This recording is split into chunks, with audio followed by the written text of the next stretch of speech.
اعوذ باللہ من الشیطان الرجیم، بسم اللہ الرحمن الرحیم۔ تمام دیکھنے اور سننے والوں کو میری طرف سے بادب السلام علیکم ورحمۃ اللہ وبرکاتہ۔ میں امید کرتا ہوں کہ آپ اللہ تعالیٰ کے فضل اور کرم کے ساتھ خیریت سے ہوں گے۔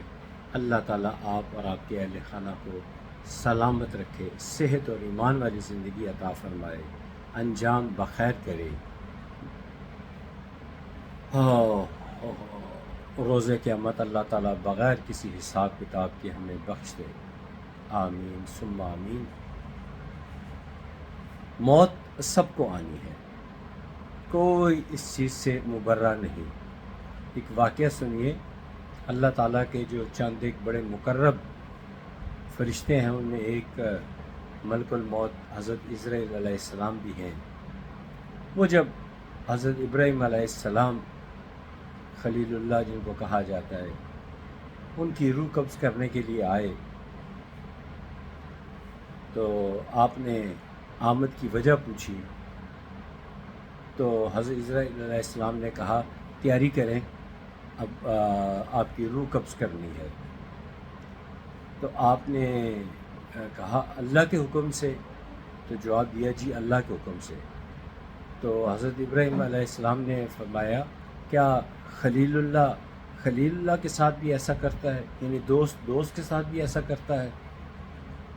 تو حضرت عزرائیل علیہ السلام نے اپنا ارادہ وقتی طور پر مؤخر کیا اور وہ پیغام لے کر اللہ تعالیٰ کے پاس پہنچے، اور وہاں پر پہنچ کر یہ بات بھی پہنچا دی۔ تو اللہ تعالیٰ نے کمال کا پیغام جو تھا وہ پہنچایا، فرمایا کہ حضرت میرے ابراہیم خلیل اللہ سے کہنا کیا دوست سے نہیں مل سکتا؟ تم نے کون سا ایسا خدا نخواستہ گناہ کیا ہے کہ مجھ سے دور رہنا چاہتے ہو؟ دوست سے ملنے کے لیے بے تاب ہے، یہ میرا پیغام پہنچا دو۔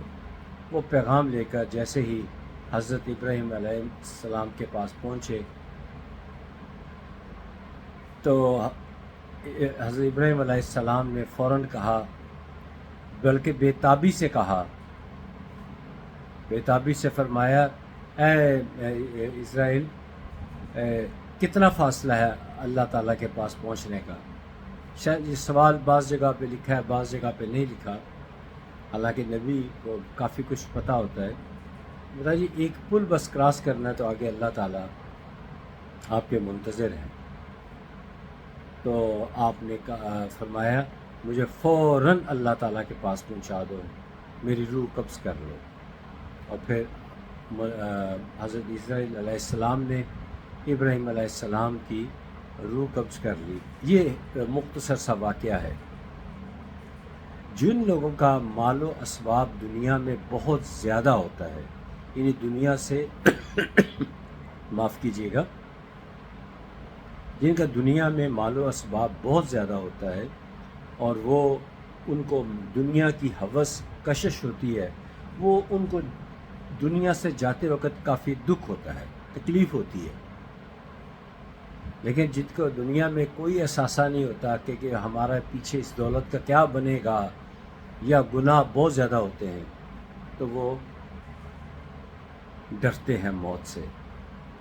جو اللہ کے نیک بندے ہوتے ہیں، جو نیک عمل کیے ہوتے ہیں، نیک اعمال کا بھرمار ہوتی ہیں، اور دنیا میں ان کی کوئی دولت نہیں ہوتی، انہیں کوئی لالچ، کوئی پرواہ نہیں ہوتی، وہ کہتے ہیں ہم اپنے دوست سے ملنے جا رہے ہیں، وہ موت کو خوشی سے سینے سے لگا لیتے ہیں۔ یہ چھوٹا سا پیغام تھا ان لوگوں کے لیے جو محض اللہ کی رضا کے لیے جیتے ہیں، اللہ کی رضا کے لیے ہر کام کرتے ہیں۔ اللہ تعالی ہمیں بھی سب ایسے نیک کام کرنے کی توفیق عطا فرمائے، آمین ثم آمین۔ آج کی مختصر ترین ویڈیو کا اختتام ہوا۔ خدا حافظ، السلام علیکم ورحمۃ اللہ وبرکاتہ۔